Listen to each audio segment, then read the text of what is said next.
Hi everyone, kumusta po kayong lahat? Happy Friday po sa inyong lahat. Bukas, weekend na naman tayo. At ito na naman yung oras na makapagpapahinga tayong mga manggagawa.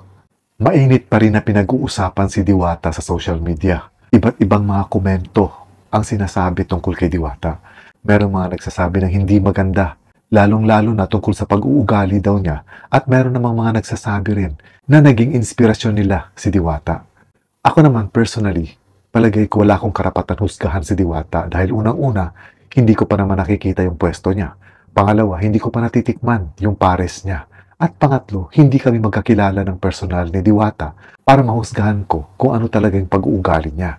Ngayon kasi para sa akin, kung magbabase lang din ako sa mga napapanood ko at nababasa ko sa social media, sa tingin ko unfair naman ito para kay Diwata. Dahil kung huhusgahan ko siya, dun sa mga napapanood ko, na sinasabing nagbago na nga ang ugali ni Diwata, para sa akin hindi naman siguro tama yon.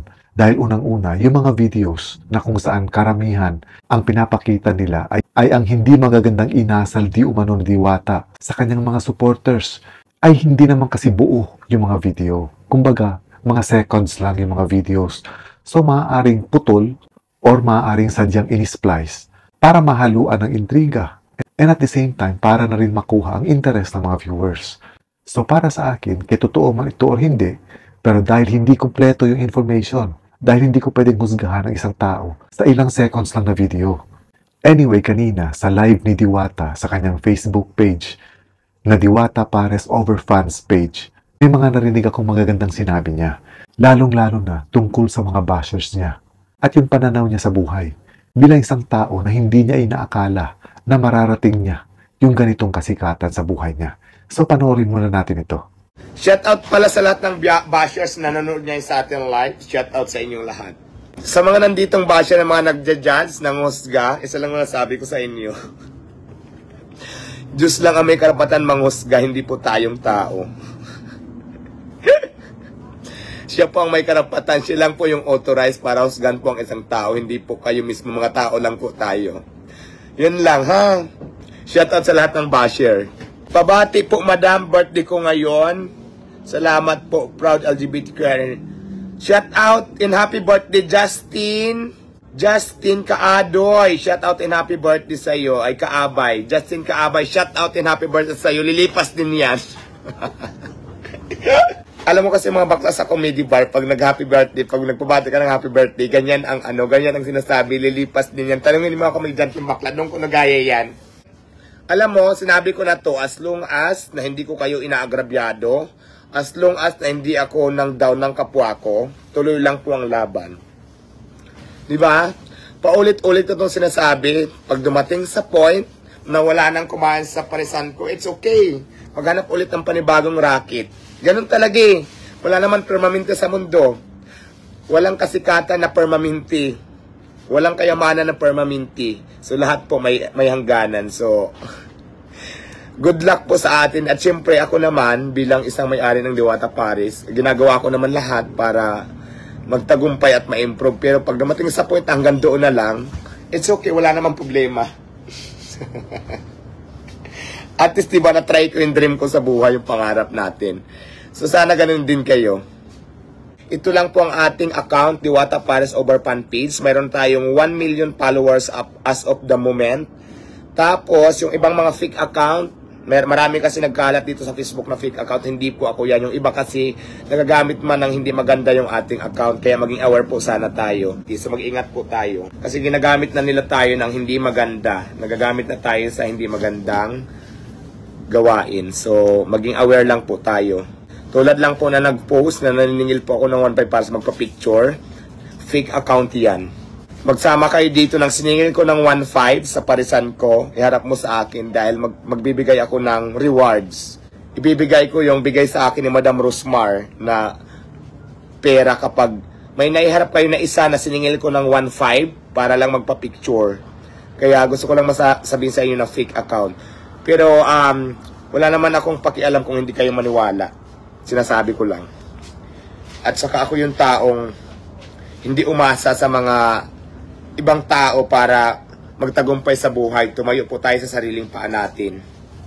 So, hindi po ako nagmamalaki, sinasabi ko lang. Kasi parang pinapamukha nyo sa akin na umaasa lang tayo sa inyo. Hindi po. Nagpaparis na po ako nung nakilala po ako sa social media. May business na po ako. Malakas na po yung parisan ko. Pero anyway, maraming salamat po sa mga taong sumusuporta pa din. Sa mga basher naman dyan, shout out sa inyong lahat. Alam ko naman na si God lang makakatulong sa ating lahat. At si God lang po yung may karapatan humusga sa atin. Hindi po kapwa nating tao. Basta ang importante sa buhay natin, hindi natin sila pinarwisyo, hindi natin sila nagrabyado, at nilabanan natin sila ng patas. Yun lang naman ang importante. Magalit man sila sa atin, choice na nila yan, wala tayong magagawa dyan. Kasi sila yan eh. Hindi natin sila masisisi. Choice nila yan. Basta ang importante dito, tandaan natin lahat, hindi natin sila inaabala, hindi natin sila piniparwisyo, hindi natin sila inagrabyado. Yun lang. Don't mind your basher. Ay, nako, alam nyo, i-enjoy nyo lang yung buhay. Bakit parang napapansin ko ang dami nyong galit sa akin? Enjoy nyo lang. Kasi sa totoo lang, life is too short. Enjoy your life in the pool. Ano ba yun? Enjoy your life to the fullest ba? Tama ba? Kasi alam mo, mas masarap kasi pag na-enjoy natin yung buhay habang buhay tayo bago tayo matigibambam. Di ba? Mas nakapagsisi kung buhay ka, hindi ka nag-enjoy. Kaya kung ako sa'yo, bakit ang galit mo sa mundo? Galit na galit ka sa akin, hindi naman kita inaano. Di ba? Enjoy mo na lang din yung buhay mo para maging peaceful ang lahat. Di ba? Ganun lang. Kasi mas masarap kapag na-enjoy mo yung buhay mo bago tayo bawian ang buhay natin. Kasi wala namang permanente sa mundo eh. Mas hindi nakakatuwa yung hindi ka masaya yung hindi ka pa nag-enjoy sa mundo tapos nawala ka na. Kaya kung ako sa'yo, habang buhay ka, enjoy mo na. Huwag kang galit. Huwag kang galit sa mundo. Kasi ganun yan eh. Mas masarap kaya pag masaya lang sa buhay, enjoy lang. Di ba? Enjoy mo lang yung buhay. Huwag kang galit na galit. Huwag kang galit na galit sa akin dahil hindi naman kita inaano. Di ba? Tanong ko lang sa'yo, inano, bakit dapat galit na galit ka? Sinaktan ba kita? Sinampal ba kita? Di ba? Inagrabyado ba kita? Hindi naman siguro. Bakit ka galit na galit? Yun lang. Huwag mong problemahin kung dumating sa point na wala na kumakain kay Diwata, wala na siyang customer. That's life. Nanawa na yung tao, wala namang permanente. Basta importante, may moment factor ka na na-enjoy mo kahit papano, kahit sa maiksing panahon, maiksing oras. Yun ang importante. O, nakilala ka, nakapag-start ka ng pare sa kanila, nakilala ka sa social media. Ang diba, sabi ko, wala namang permanente lahat yan. Kahit mga artista nga, kahit gaano kasikat, nalalaos yan. Diba? Mayroon talaga araw ng pagsikat, mayroon ng oras, may buwan, may linggo. Ganun lang naman. Basta enjoy nyo lang yung buhay nyo. Huwag masyadong galit sa mundo kasi diba, sabi ko, masarap matigi pagka na-enjoy mo yung buhay mo. Yun naman importante. Mayabang ka na daw, Diwata. Hindi lang nagpa-picture, hindi ko lang naano kasi may busy, pagod. Mayabang na agad. Sige, okay lang naman. Kayo yan eh, wala naman tayong problema doon. Hindi naman lahat ng panahon hindi tayo nagpa-picture. May mga time naman na nagpa-picture ako. Yun nga lang kasi talaga dito sa social media, ang nakikita nyo lang lagi talaga, yung may maling nagawa isa dalawa, yun na laging napag-usapan. Pero sa kabila ng lahat, marami din naman tayong kabutihan na nagawa sa mundong ito. Sabi ko nga, sinaraan ako nila, wala namang problema. Kasi sila yan eh. Karapatan nila yan. Masasabi ko lang sa inyo, Diyos lang ang may karapatang humusga. Hindi po tao. Basta ako, wala tayong ginagawang masama. Lumalaban tayo ng patas. May kasama naman tayo. May mga tao lang din talaga na galit sa mundo. Hindi makontinto sa tagumpay ng ibang tao. So, sila yan eh. Basta enjoy lang natin yung life. Basta ako patuloy lang ako na magpaparis. Patuloy ko lang ipagpatuloy ang mga pangarap ko sa buhay. Go lang ng go. Basta ang importante, Wala akong ginagawang masama, lumalaban ng patas, may mga natutulungan ako, at wala akong taong inagrabyado, wala akong taong pinaperwisyo. So that's it.